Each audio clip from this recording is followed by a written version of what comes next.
being a semifinalist for the Lombardi Award. I know team goals are the most important thing, but just speak on that, being like up for all these awards, and especially with the Lombardi Award, maybe a semifinalist. How's that feel? I mean, it's just like really cool to just have like the opportunity to get the like recognition for the work that I'm able to put in here on the field, but also in the classroom and then while I'm at home. And so I think that's really cool because I feel like you go to work and you don't have the like awards in mind when you go to work. You just want to go to work for your team, and it's cool when you have a chance to like look up on an off day and you see stuff like that. It's really cool, to show to your mom and stuff, So it's really fun.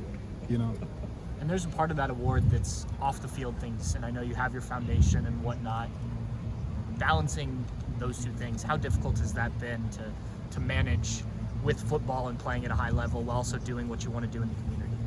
I think honestly, I give a lot of that credit to my mom because she texts me all the time and she's helping me balance everything in terms of my foundation and the things I do in the facility. So obviously, I'm here at Ohio State. So what comes first is the Buckeyes, of course, and my film study, and then my school as well.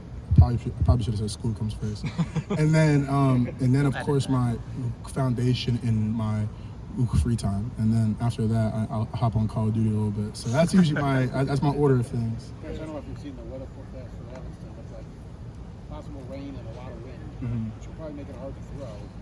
Given that you guys haven't run the better than you wanted to the last 2 weeks, how much of a point of emphasis is that going to be in this game? I mean, yeah, like with the weather like that, running the ball is going to have to be a big thing for us. But I think, despite, last week and, the ability to run the ball, like our mindset is that we've done it before in the past at a really high level, and that's who we are, and we're going to have to show it again Saturday. Paris, have you had a chance to play the NW2 remaster? Oh, I have, yeah. Thoughts? Yeah, it's good. It's pretty good. It's pretty good. Parents, when you guys are going over film and when you guys are tallying your own stats, have you given up a sack yet to their knowledge? Like this season? This season, or just in general? No. Since you've been here. Yes, my freshman year, the national championship game, got a call to slide left with a defensive move, so we're supposed to go back to base, but I didn't know that yet in my time here. So I kept sliding left, and it caused a sack, and then but besides that, I don't think I've had one since. So that's when you were a guard, though. That's when So as a left tackle, you haven't given that up. No. Do you I'm take not. extra pride in that, given the fact that you're protecting Caesar's blind side?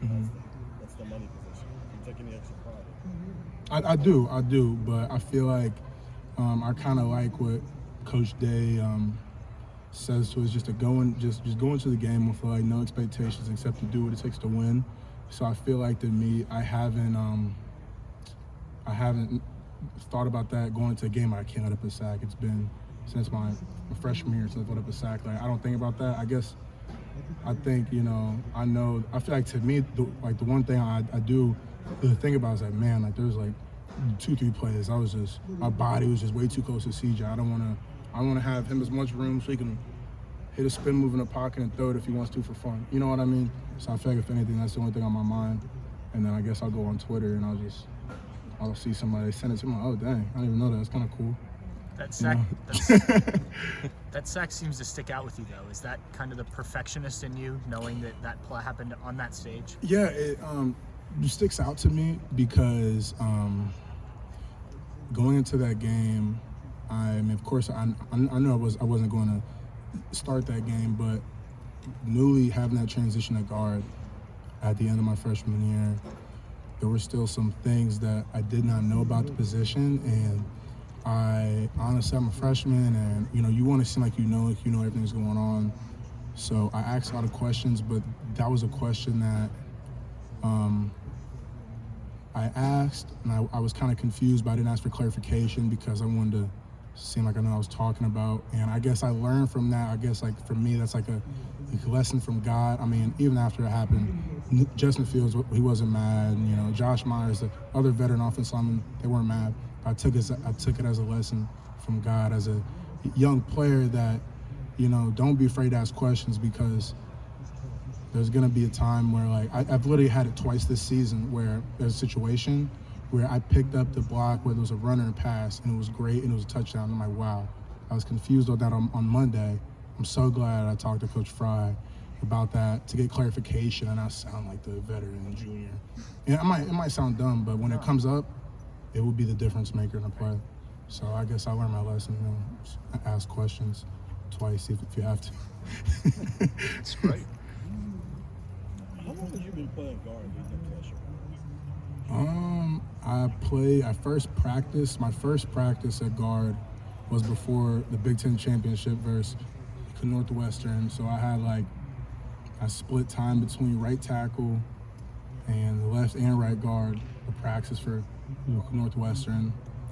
Then Clemson game, I split time between exclusively right guard and right tackle. And then I got put in there in the Clemson game for like 11 plays or whatever. And then from there, the Bama game, same between tackle and right guard. And then I think I played both sides for the Bama game too. I mean, that's pretty impressive. So, One sack when you literally just started playing guard. Yeah. Also, I mean, I was upset about that sack, but I was kind of happy because I got a pancake against Dylan Moses. And I watched him when I was in high school. I thought he was like a 5-star linebacker. I thought he was a dog. I pancaked him. He was like, wow, he was huge. And I'm like, I'm 18, whatever. Like, this is gonna be fun. That was a big moment. It was a big moment when he said that.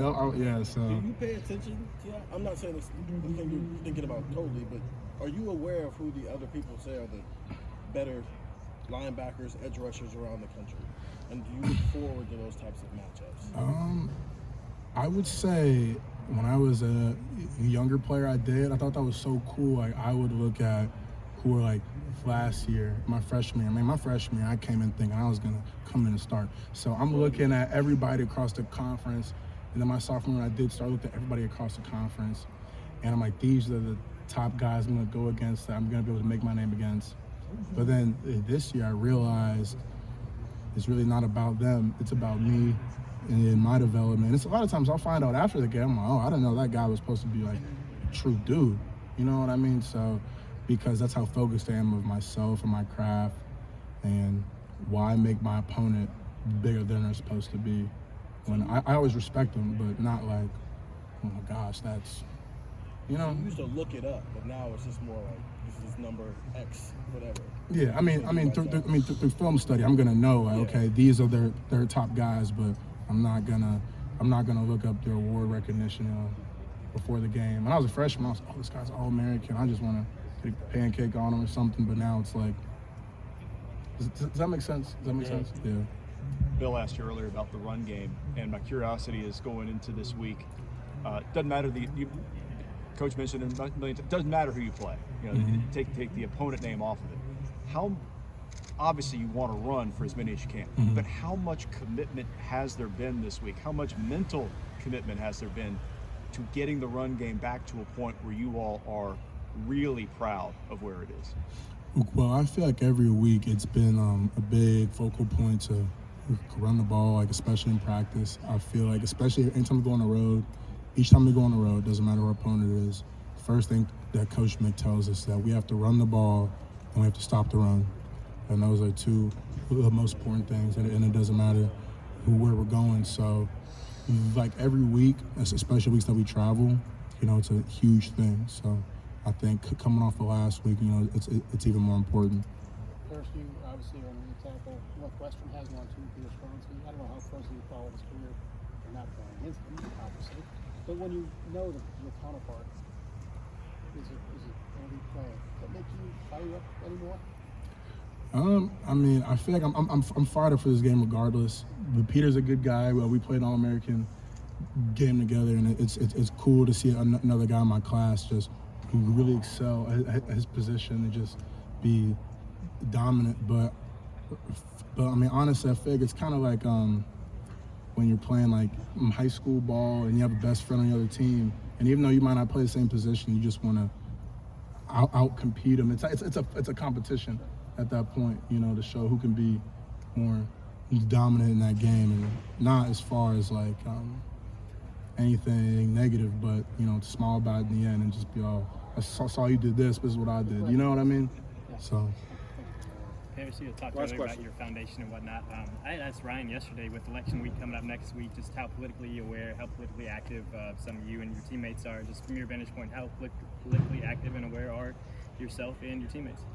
I would say that we are very politically aware of a lot of stuff that goes on, but I would say we really don't have too many discussions, I guess, as a team, like in the locker room, about that kind of stuff. Yeah, Ryan said more goes on in the offseason and things like that. Right, I yeah. wasn't sure how NIL kind of ties into it now, but I appreciate that. All right, thank you, Can I Paris. ask one Thank you last so much, question? Paris. One more question. Make us quick. Paris, when an offensive line really gets it going, y'all are still almost every play you're in a one-on-one with somebody on the other team. You know what I mean? I mean, what just tells you that this line has got it going right now? I mean, what from a vibe standpoint or a chemistry standpoint, what just jumps out at you about the way this line played, especially in that fourth quarter? I would say just the fact that it doesn't matter whether we're up or we're down or tied. I think we have to start.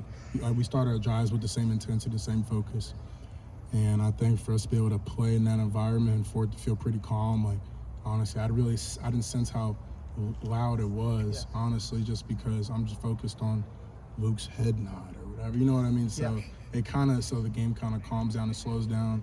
I'm playing with a young left guard who's playing like a vet in my eyes. He's calm and cool and collected. So I think honestly, through just looking at our youngest player on the line and how calm and collected and just how dominant he's playing, I think that goes to show like the strength of the unit. I was going to say that fourth quarter was important for this team. I mean, obviously to win the game, but also to, like you said, overcome the odds there, right? I mean, of everybody. I mean, do you feel like y'all got a boost in some way coming out of that game besides just winning it?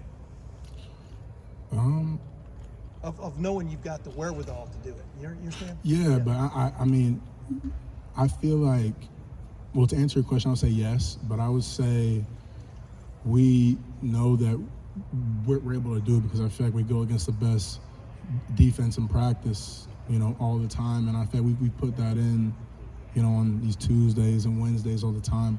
So I feel like it wasn't surprising that we were able to do that. I feel like it was just more satisfying that when we needed to do it the most, we were able to take care of it, on the road in that environment. So, Thanks, Paris. Thanks, Paris. Appreciate